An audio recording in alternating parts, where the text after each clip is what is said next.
All right, welcome back. We continue talking about the Pirates, who did something unusual. They took 2 or 3 from the Reds, including today. Question for you, Chris Mack. Clint Hurdle, is he in his final month of being manager of the Pittsburgh Pirates? And if he's not here, is it their choice or his choice? I think it's his choice, Bob. I think, yes, Tom Prince is there ready to take over if they need to go to him. But I think it's totally up to Clint Hurdle and if he wants to move forward with essentially what is going to be the same roster next year. I know we'd like to believe they're going to go out and fix the hole at third base that exists without Jung Ho Kang present. I know we'd like to believe they're going to go out and make a move, a big splash somehow. It's not going to happen. You take essentially what they have now, get rid of the 3 free agents to be on the roster, account for arbitration, you're probably looking at a $100 million team. You're telling me they're going to add on top of that? I don't believe it. And if I'm Clint Hurdle, I got a hard time going back into next season knowing I'm working with the same pieces I had this season. If I'm Clint Hurdle, I'm also thinking that guys like Gregory Polanco and Starling Marte, who I've overseen for several years now, aren't maybe making the strides forward to become kind of the standard bearers for this next generation of Pirates or this post-McCutchen group of Pirates.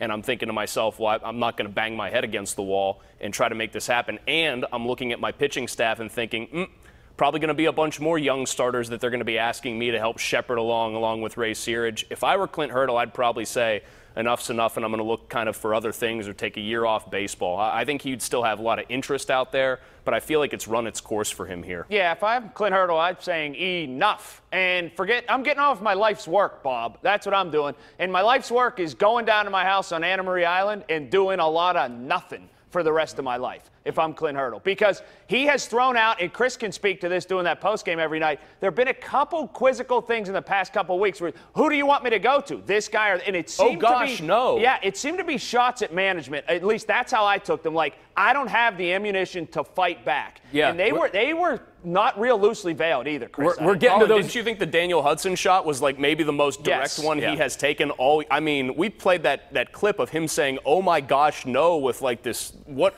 are you crazy? Are you drunk? Are you high? Why would you suggest that I go to that guy? So that to me is a blatant shot at management. We're rapidly approaching Jim Tracy levels of, what do you want me to do here?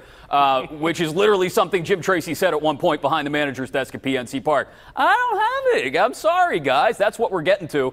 And on top of Clint Hurdle, what I'm more curious about is Neil Huntington. Does Neil Huntington have interest in being here moving forward, knowing that he's always going to be in this same situation financially where he's got to duct tape and paperclip things together under a certain number? Yeah, but he always does that to fall. It's a job that it's hard to get. You think he'd rather be with the Dodgers like Friedman, or do you think he'd rather be here? Because the Neil Huntington model is more or less what Andrew Friedman's writing writ large in Los Angeles, and you're seeing the results of it. Colin, I want to ask you about Francisco Cervelli. How much of a liability is he now? I always respected what he takes a beating back there, but he's owed 2 years, $22 million. He just came back from an injury. He's back on the DL. And when do you just decide to go with Diaz? Well, I would have gone with Diaz this year. Let me lay it down real simple. If Francisco Cervelli didn't sing songs on the scoreboard and give dating advice, people in this town would hammer this guy. Hammer him. He's a great personality. He's a vibrant guy. He plays the game the way a lot of people think you should, although I don't like all the stuff that he does behind the plate. That being said, his personality saves him a lot in this city. He has been this contract, I should say, not him, this contract with him has been an enormous bust. Enormous. And a roll of the dice like a lot of the ones they've taken recently, and suddenly, for one reason or another, it hasn't worked out. His first season here obviously was good, and the big what if, the kind of big elephant in the room was, is this guy going to stay healthy? Do you remember all the articles that were written, like volumes of ink and page spilled over the Pirates have this and that and this that they can do to keep this guy healthy, and they're going to manage him closely? Well, guess what? It hasn't worked, and that means the contract, like Colin said, is pretty much an abject failure. And they also traded away another major league catcher, too, that they had in the minor league system. Yeah. Thinking that Francisco Cervelli would be the answer for the long haul. Right, and it's going to prove to be an albatross, this contract, because you've got concussion issues, you've got hand issues, and then an occasional injury like the quad this week pops up, probably because he hasn't been up and running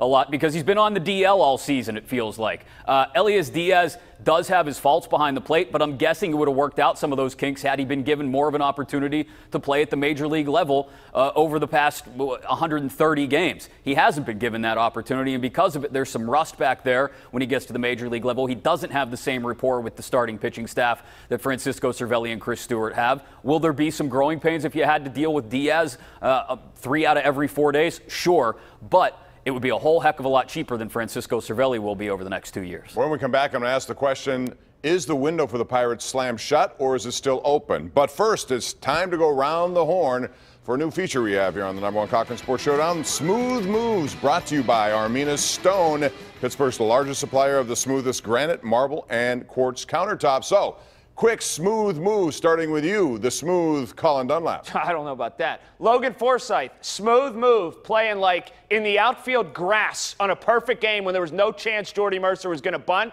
to screw up the perfect game for your guy. Why don't you play a little deeper? Why don't you just play on the foul pole next time? I like the sarcastic smooth move. I'll also give Colin props for something you can't see, which are an elite set of elbow pads on that suit jacket. I'm going smooth move him, smooth move me for this, and smooth move old man Chase Utley for a legitimately unbelievable play in that game that I would say he had about a 5% chance of making off the bat. And then he even did a little Old West gray-haired tip to his pitcher when he saved that perfect game.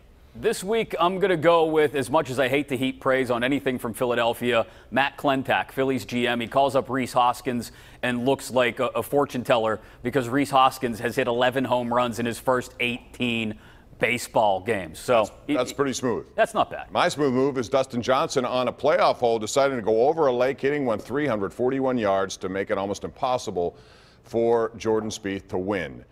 Hashtag length matters on the PGA Tour. That's our smooth moves, brought to you by Armina Stone, featuring Pittsburgh's largest indoor stone gallery of granite, marble, countertops imported from all over the world to give you the smoothest countertops in the area. Score a touchdown with a new granite countertop from Armina Stone.